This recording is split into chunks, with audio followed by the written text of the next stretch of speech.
Voilà, mais écoutez, on laisse le maréchal qui est plus avec nature, qui officie de temps en temps dans les remparts de Neuvrusac en tant que conférencier costumé. Et vous verrez, vous serez plus dire au bout de 5 minutes, on m'a dit que c'est le maréchal qui vous parle. Voilà, bah, écoutez, on remercie monsieur Demare pour sa participation. Je vous souhaite en fait Merci.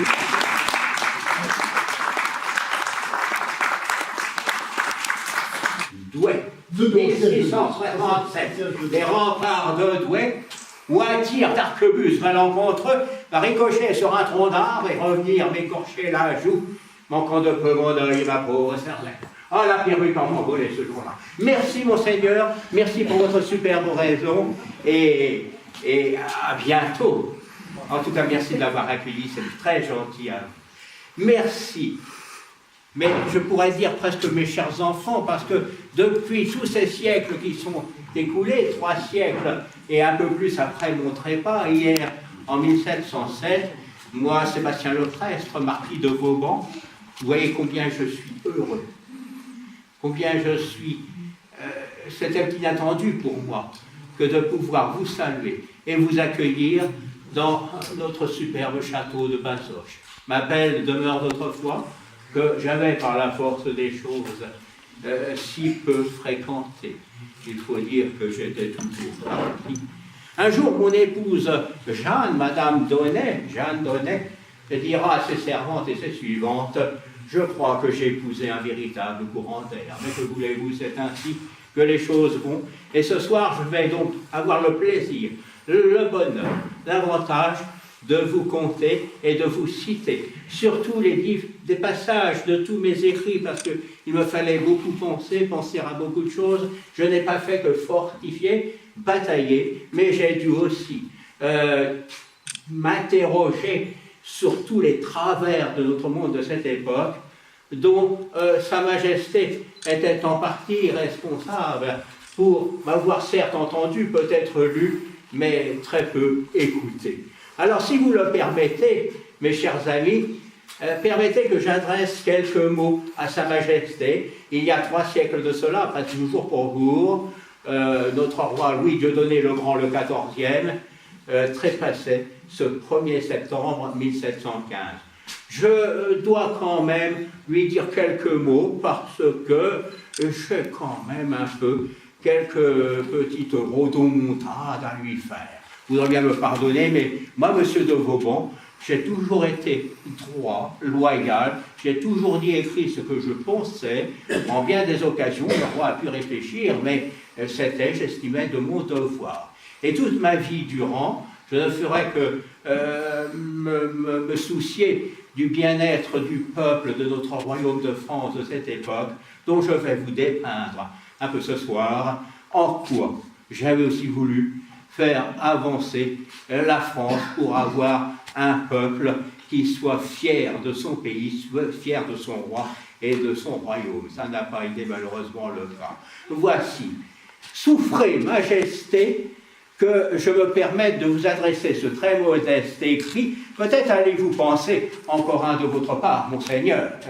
C'est vrai, Majesté, je n'ai fait que cela afin de toujours retenir votre souveraine attention quant aux gros soucis et désordres qui ont gâté la vie de votre bon peuple de France par votre seule volonté durant votre long règne.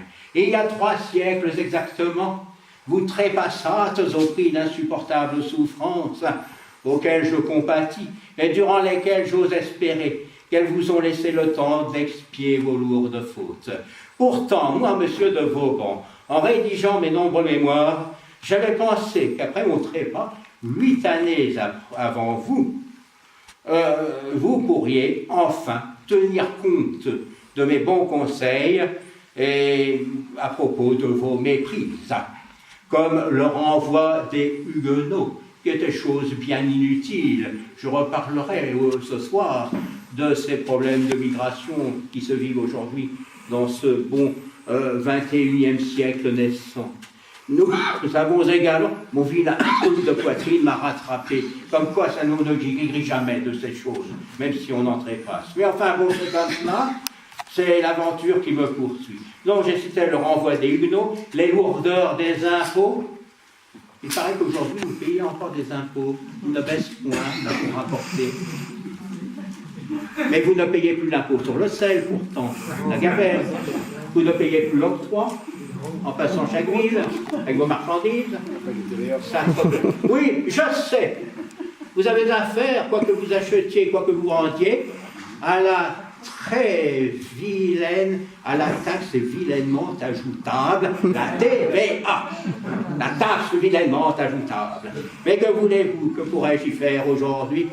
Souhaitez-vous que j'aille voir votre prince de Hollande pour me parler? Ou votre ministre de l'économie, comment s'appelle-t-il déjà? Sur Macron, non? Macron, c'est cela. Ça tremble. Alors, donc je disais, et puis surtout, Majesté, votre goût immodéré pour les guerres et les conquêtes, et aussi votre indifférence très marquée envers le menu peuple. En ce début de ce siècle XXIe naissant, le bien curieux peuple de France, lequel m'a recueilli à la suite de je ne sais trop quelle errance de ma part pour avoir voulu fuir le monde glacé obscur des limbes, donc le peuple de France et ses plus éminents historiens s'interrogent quant à savoir où pouvait être votre gloire en laissant derrière vous un beau et grand royaume aussi ruiné tant affaibli, habité par une multitude vacillante et moribonde de pauvres gens que M. de Saint-Simon décrivait comme queue, comme gras d'église. Je vous avais pourtant prédit qu'un jour, moi, M. de Vauban, le peuple de France se soulèverait contre notre monarchie et ses privilèges que vous aviez institués. Et c'est arrivé. Quelque temps après nous, avec de considérables désordres et remuements, jusqu'à aller fouiller le tréfonds de nos sépultures.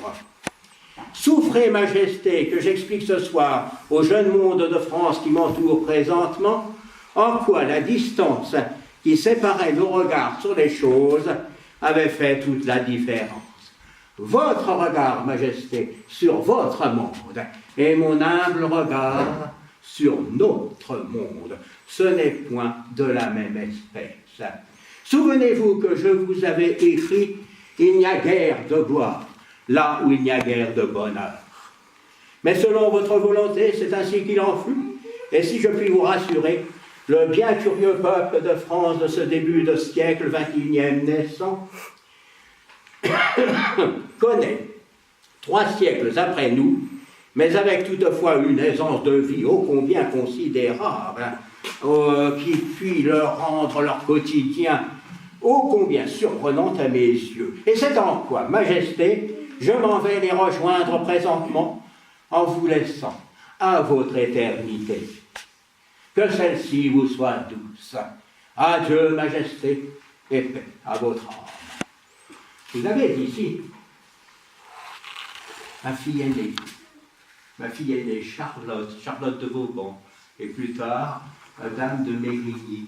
Regardez comme elle est jolie, Charlotte. Permettez-moi cet hommage ce soir, moi, monsieur votre père. C'est grâce à vous, Charlotte.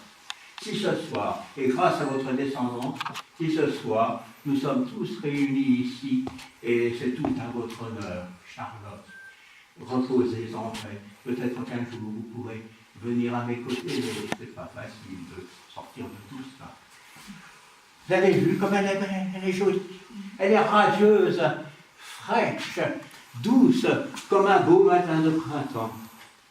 Vous allez peut-être me traiter de père indigne, mais lorsque j'ai quitté mon épouse, la dame d'Aunay, dame de Vauban et marquise d'Épiry, sa maman, elle était déjà grosse de ce bébé. Lorsque je suis parti, début 1661, j'ai été mandé pour aller travailler sur la Meuse, démanteler la fortification de Nancy pour permettre, demander au duc de Lorraine, forcer le duc de Lorraine à nous faire le passage pour aller sur les frontières de l'Est sans avoir à contourner le duché de Lorraine. Nous faisions assez de longueur de lieue comme cela. Et puis ensuite Marsal, Nous montions ensuite, je suis monté ensuite sur l'Artois, bataillé sur les Flandres, mené plusieurs sièges, et puis ensuite, 1664, redescendre sur le Rhin, sur la frontière d'Alsace, à l'époque, ça s'appelait l'Alsace, mais c'est la frontière du Rhin, pour refortifier Brisach, nouvellement acquise au Royaume de France, m'en repartir ensuite dans les Flandres, puis finalement Lille, Douai en 1667, où présentement je vous ai parlé de cette mésaventure qui me marque, et puis ensuite je suis revenu à Bazoches, et lorsque j'ai découvert ma fille aînée Charlotte, elle était déjà grandie de 7 ans. Elle était déjà grandie de 7 ans. C'est très dur pour le père que j'étais de voir mademoiselle, ma fille, et de lui faire comprendre que j'étais son lointain père. Mais que voulez-vous? J'ai été toujours prêt à mettre le pied à l'étrier et à partir pour mon voyage et à traverser le royaume de tous les biais. Sans arrêt, sans cesse, j'ai parcouru le pays, bataillé, fortifié ou démantelé, et puis ensuite me préoccuper de bien d'autres choses, et puis faire des plans et tout cela. Je suis heureux de vous accueillir ce soir, ou d'être ce soir, ou du moins de vous accueillir, dans cette grande galerie qui, à partir de 1679, après que j'ai eu bâti cette aile, là, d'être dans ce que j'appelais, ou pour bien appeler aujourd'hui dans votre beau langage, mon bureau d'études. Alors il y avait ici mes dessinateurs, mes ingénieurs, et ici il y avait un véritable monde studieux qui travaillait gaillardement sur les dessins, les plans, les calculs, voyez-vous. Et je laissais travailler seul, ils étaient sous la houlette de mon secrétaire de l'époque, Thomasin, puis plus tard, Frion, mais tout se passait très bien, j'avais entièrement confiance au monde qui m'entourait. Et comme on dit aujourd'hui dans votre beau langage, je confiais beaucoup de tâches. En faisant confiance, je déléguais, comme vous dites, énormément. On ne peut pas tout diriger tout seul, c'est sûr. Donc il faut savoir partager les tâches. Alors, je vais donc mener cette vie, c'est sûr, et ensuite, eh bien, lorsque je serai rentré, eh bien, je vais, là maintenant, vous brosser la vie au château. La vie au château, telle que je puis encore me souvenir quelque peu, parce que aller réveiller une cervelle vieille de plus de 3 siècles, ce n'est guère bien facile. Mais croyez en moi, je fais le mieux possible pour pouvoir éclairer vos lanternes, vos lumières. Alors, comment se déroulait ici la vie au château? Je viens de citer ici cette grande galerie. À l'étage, c'était mes appartements lorsque j'y séjournais. Tout au plus, dans toute ma vie aventureuse, 33-35 mois. Ce n'est guère. Il y avait donc mes dessinateurs, les frères Francard. Vous aviez ici mon secrétaire Thomasin, plus tard Frion. Il y avait d'autres architectes, il y avait des ingénieurs qui calculaient les angles, les plans, tout cela. Et puis on faisait aussi les relevés des terrains, de toutes ces choses qui, toute ma vie durant, me préoccuperont. La vie au château, en bas, au rez-de-chaussée, vous aviez le domaine de mon épouse, Jeanne. Elle régnait sur le monde des servantes, des domestiques, des serviteurs, des laquais, des gens qui s'occupaient des chevaux, des attelages, des palefreniers, etc. Et il y avait constamment du monde qui venait ou qui en partait d'ici. Parce que j'avais des ingénieurs qui allaient livrer leurs dessins, leurs plans à cheval, parce que nous ne connaissons que le moteur à crottin. Nous n'avons pas pour nous déplacer ce que vous connaissez aujourd'hui, ce que j'appelle vos chaises, vos calèches d'automobile. J'espère que vous les avez rangées sur la grande esplanade, là où c'est marqué parking. J'ai demandé à Monseigneur en quoi cela voulait dire. Je trouve que vous avez un curieux langage, tout de même. Vous utilisez les mots de ce sujet de sa Majesté d'Outre-Manche. Le français n'est-il point assez riche? Oui, ça arrive. Alors, évidemment, je vais donc voyager, je vais faire tout cela aussi, entre 2 études ici, et puis alors, lorsque il y avait ces estafettes qui venaient, qui en repartaient, mais surtout venaient. Avec les chevaux, on roule de jour, de nuit, on galope de jour, de nuit. Il y avait toujours, d'où la salle des gardes ici, il y avait toujours quelqu'un qui veillait. Il y avait au moins une servante, il y avait un domestique, il y avait un garde, et depuis le pays, on voyait la lumière scintiller dans la nuit du château. Il y avait de la vie au château, même la nuit. Ici, c'était une véritable ruche, et il fallait toujours tenir. Pour quiconque arrivait, quelquefois c'était un équipage, avec des soldats et tout cela, il fallait qu'ils puissent dételer leurs chevaux, s'occuper de les bouchonner, les palefreniers les prenaient en charge, on leur baignait les pieds dans le pédiluve, ceci pour soulager leurs jarrets de l'effort de la course qu'ils avaient tous à subir pendant des lieues et des lieues. Et puis ensuite, ils avaient leur picotin d'avoine, leurs bottes de fourrage, ils allaient à l'écurie, et les cavaliers pouvaient se coucher dans les écuries aussi avec leur cheval.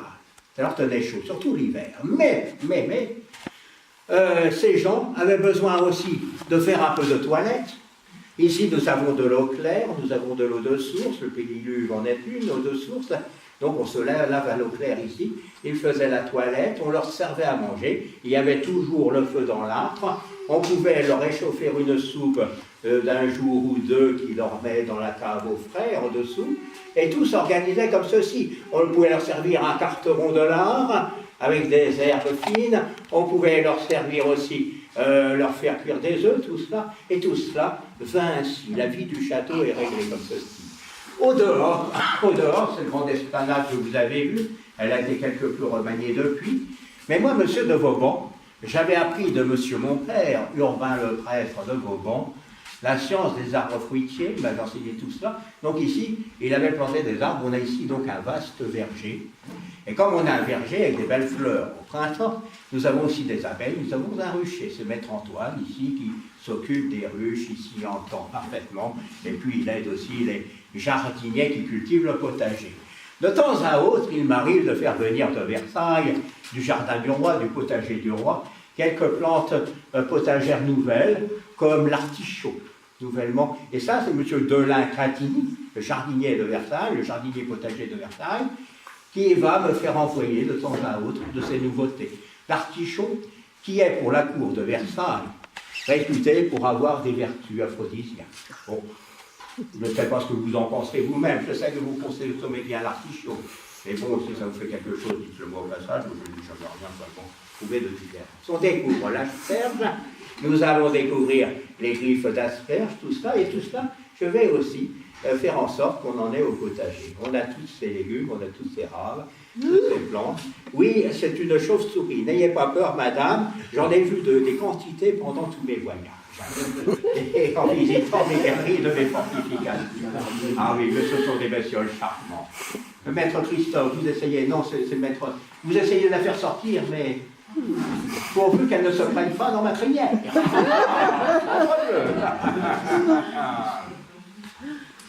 Donc voilà, en gros, la vie au château qui s'écoulait jour après jour.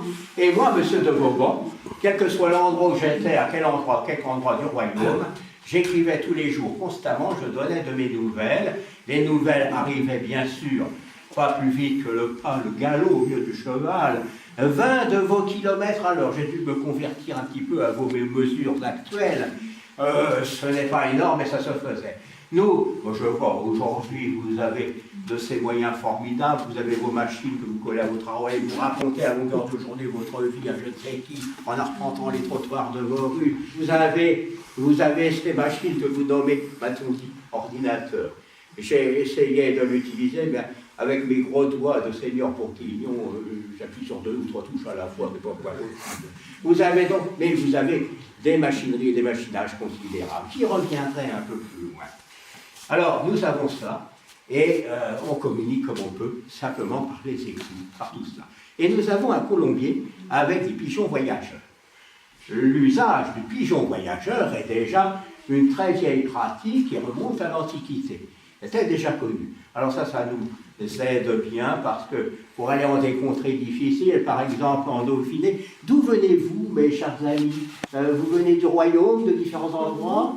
Ou vous êtes du pays? Du Dauphiné. Vous venez du Dauphiné, madame, au sacre bleu. Quel vilain souvenir j'ai gardé du Dauphiné. Un jour, j'écrirai que ce pays de Dauphiné est habité par le diable. C'est un pays que le diable a fait, tant les chemins ils sont durs et mauvais. Et j'y suis retourné récemment pour revisiter mes forteresses de Mont-Dauphin, Briançon et les autres. J'ai vu que vous avez de belles routes, avec ce ciment bien lisse, bien bleuté, comme ceci bien brillant. J'appelais ça du patada. Oui, vous employez de ces mots, encore quelque chose qui vient du Provence. Mais j'admire vos routes.